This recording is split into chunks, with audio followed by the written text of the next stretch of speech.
Since the beginning of the war in February 2022, Ukrainian female refugees have become the prime targets of Russian disinformation campaigns. These women, having fled their homes for safety in the EU, now face a lot of discrimination, not only for their nationality, but also for their gender and refugee status.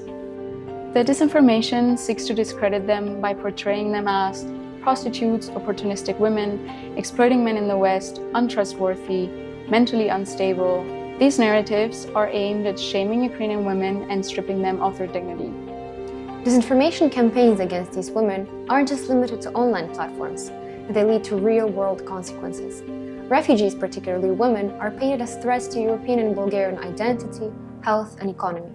These toxic narratives are especially effective in areas with pro-Russian sentiment, such as the city on the Black Sea coast Varna, fostering hostility in local communities. The effects of gender disinformation go beyond words on a screen. It creates a hostile environment that undermines personal safety.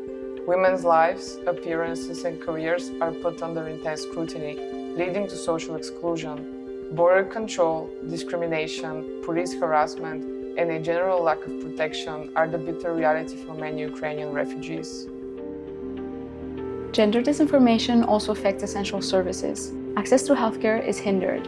Ukrainian women are often denied treatment or face bullying at school, not just by peers, but sometimes even by teachers. These women and their children suffer from identity-based discrimination, further complicating their integration into host communities. Gender disinformation tends to work best online, through videos and memes, which often makes it easy to overlook. The result? Increased cyber violence and the proliferation of harmful content.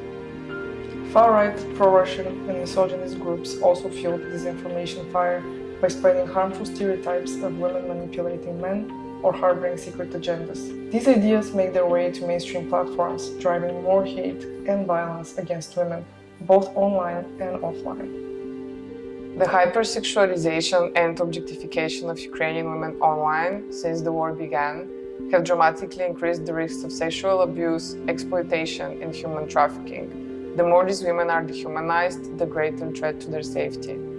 Gender disinformation is a form of cyber violence, one that can deeply damage the psychological, emotional, and physical well-being of its targets. It's not just online hate, it's harassment, abuse, and a direct contributor to real-world violence and hate crimes.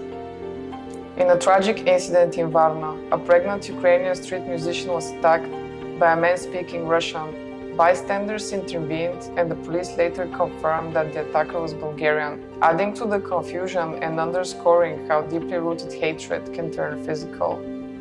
This is just one example of how online hate can quickly escalate into physical violence. Hostility towards Ukrainian refugees can surface anywhere, even in the most mundane situations. Stopping this violence is crucial, but we must also empower Ukrainian women to speak out. Organizations like the International Organization for Migration have systems in place to report abuse and exploitation.